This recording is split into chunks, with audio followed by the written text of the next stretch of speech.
Hi Taurus, kamusta kayo? Hope you're all doing well.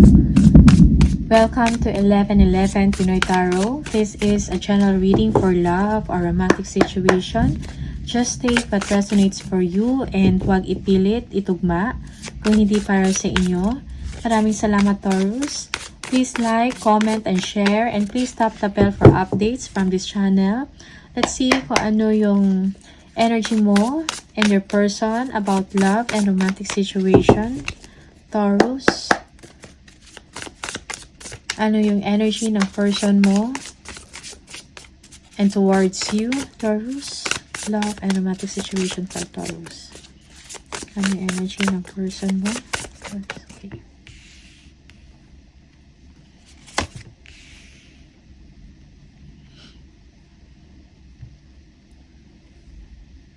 Okay.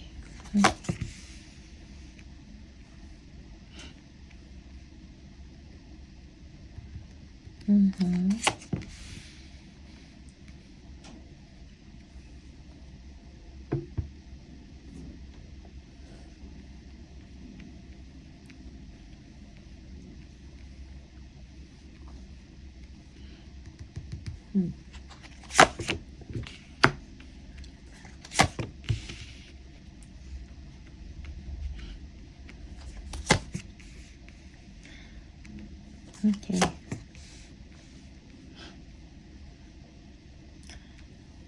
Okay, you're dealing with a fire sign or an air sign, no? Fire sign, Leo, Aries, okay, Aquarius, Leo, yeah, some of you, okay, Virgo, Three of Pentacles, yeah. Okay.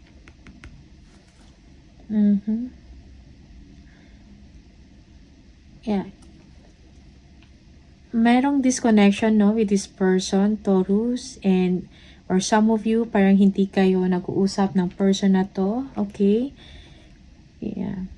Your person, parang gusto rin makipag-ayos ng person na to sa'yo, no? He or she wants to make things right, no? Pagdating sa inyo, Taurus. Okay?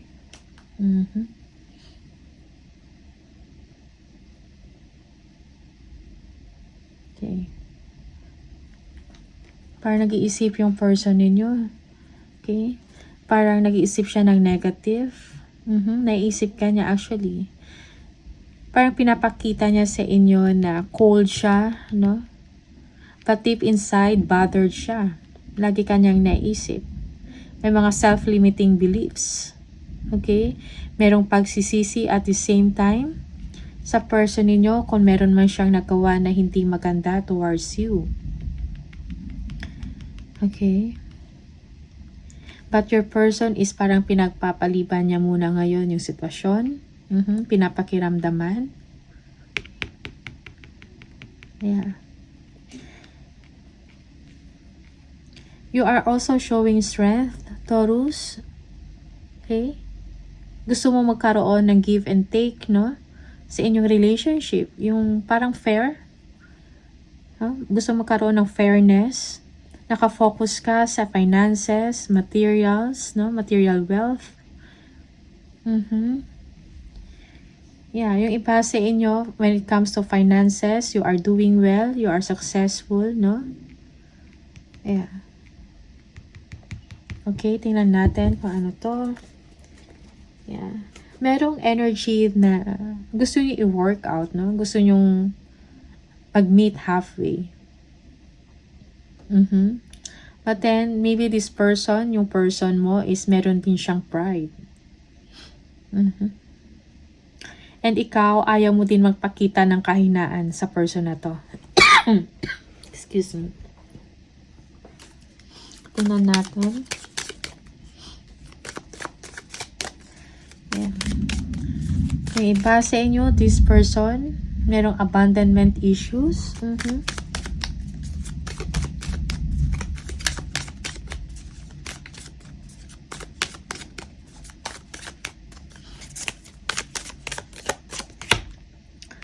Two of Swords. Yeah. Parang nag-a-act yung person mo na as if walang problema. But, you know, parang may kailangan siyang desisyon na gawin eh. Okay? Whether to come to you or not. Okay? Ma-pride din yung tao na to or parang parang hindi siya ganun ka-emotional. Okay? Sa kanyang energy.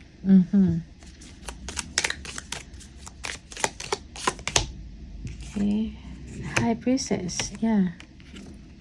Yeah. So, this person, parang nag-observe lang din siya, no? Ng situation. Okay? Ay, iniisip niya yung sitwasyon. Parang logical yung tao na to, Taurus. Okay?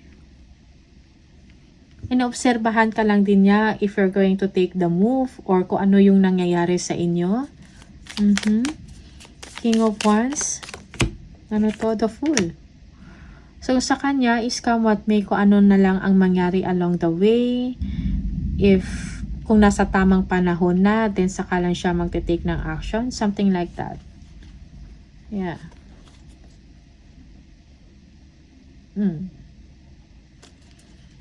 Okay. Tingnan natin kung ano itong 8 of Cups. Yeah.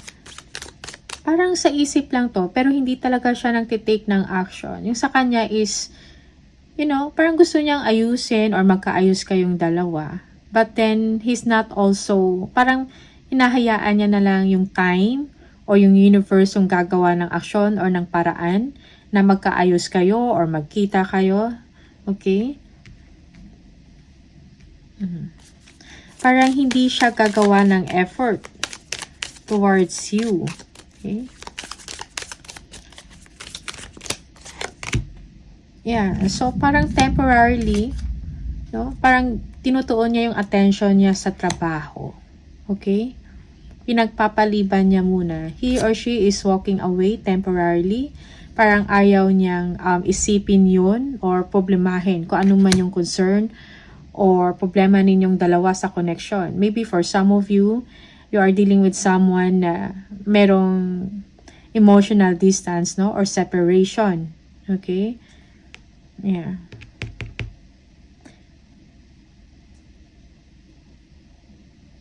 Yeah. If you are in a relationship, parang yung problema, concern is parang hindi kayo nagwo-work as one. Parang walang teamwork sa relationship ninyo. Something like that. Okay. 9 of Pentacles.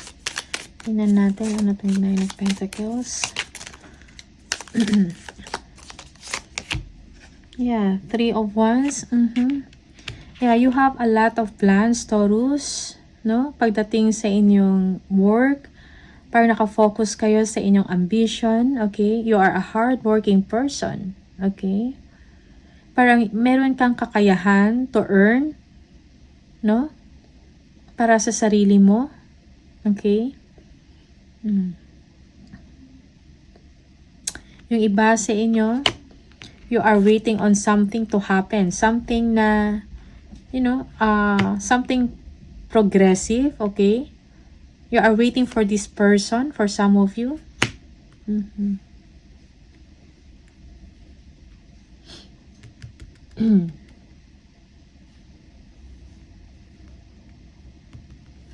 Tingnan natin yung 6 of Pentacles.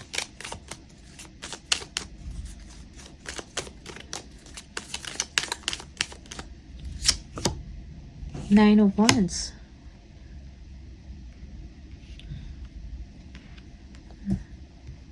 Yeah, you want your person na pansinin ka or maging fair siya sa inyo. Taurus. Okay?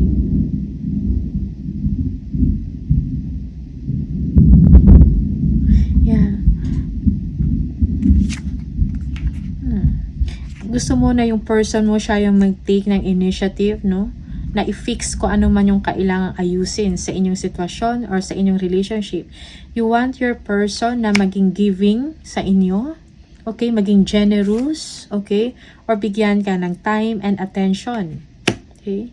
Medyo nahirapan ka when it comes to that. Because your person is hindi siya ganun ka sensitive or emotional. You know? Maybe you are also dealing with a person na, you know, may mataas or importante na role sa isang trabaho or sa company. Okay? He or she is a leader. Okay? An active person when it comes to work, matalino, okay, magaling. Yeah? Yeah. But then, nakafocus na yung person mo sa work niya. Imbis na ayusin or mag-usap kayong dalawa kung anong problema, it's just that, parang, you know, i-google niya na lang yung panahon niya sa trabaho. Okay? Yeah, it seems that your person also doesn't know what to do. So that's why, kaya, pinofocus na lang yung isip niya at attention sa kanyang ginagawa. Okay?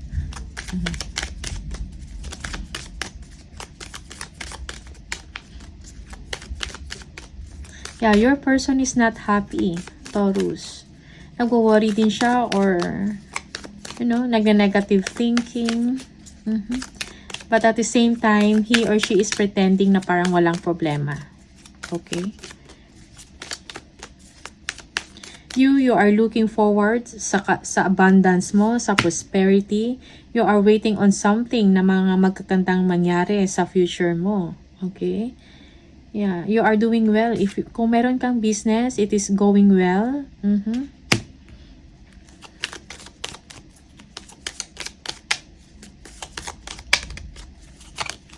Tingnan natin kung ano itong the strength. Yeah, 7 of Swords. Yeah, yung iba sa inyo, you are showing that you are a strong person, no? Parang umiiwas ka. Or, yeah. Parang pinapakita mo din. You are being strategic, no? With your person also.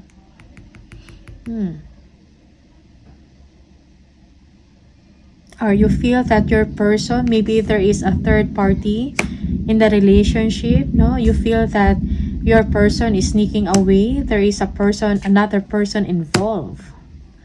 Okay? And this is something na parang nagtiis ka sa ganitong sitwasyon. Okay? Something like that. Just take what resonates for you, Taurus. Okay? Yeah, parang sa lahat ng mga pinagdaanan mo, you've been brave, no? And courageous, no? Parang nalagpasan mo yun lahat. No? Naging pasensyosa ka sa kung meron mga deception na nangyari, no? Sa inyong sitwasyon, yung person mo, kung meron siyang ginawa na hindi maganda, mga paglilihim, etc., no? Parang nalagpasan mo yun. Parang naging strong ka. Because of that also. Parang naging mahaba yung pasensya mo sa person mo na to. Okay?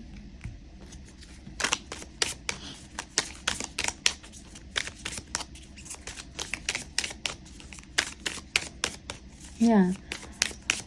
You want also mutual respect, no? And give and take in the situation. Kasi parang feeling mo yun yung problema.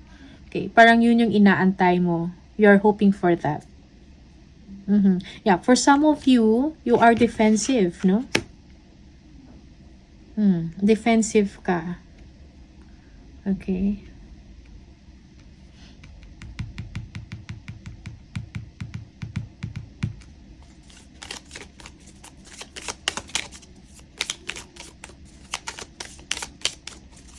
Parang ayaw mo din mag-give in. Kasi you've been patient for a long time, Taurus. Parang pinagbigyan mo na siya dati sa mga hindi magandang ginagawa niya before, no? Deception. Meron din cheating, third party. No? Betrayal or paglilihim. And now you are releasing that. Tingnan natin, 8 of Pentacles, kung ano to.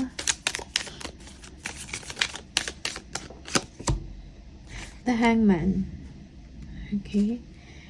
So, you don't want to take action, no? It's like, hayaan mo na lang kung anong mangyayari din. So, parang ganun din yung person mo. Okay? kung magkasama man kayong dalawa, it's like ganito yung dynamics ng relationship. Parang merong din pride sa isa't isa eh. You don't want to take the action, no? Okay? So parang come what may na lang din. Okay? You are just waiting for things to unfold naturally, no? So, things like that. So, 3 of Pentacles, tingnan natin to. Kasi merong disconnection or you're not, parang merong problema when it comes sa communication. Yan, Knight of Cups. No one is showing ng pagmamahal. Walang expression ng pagmamahal. Okay? So, I think yun yung kulang sa relationship ninyo, Taurus, no? Walang expression, no? Parang hindi kayo nagkakaintindihan. Alright? So, okay, so depende sa inyo, Taurus, on how you're going to handle this. Okay, these are the energies of your person regarding your situation. Okay, so, all the best sa inyo, Taurus. Maraming salamat and I'll see you on the next video. Bye!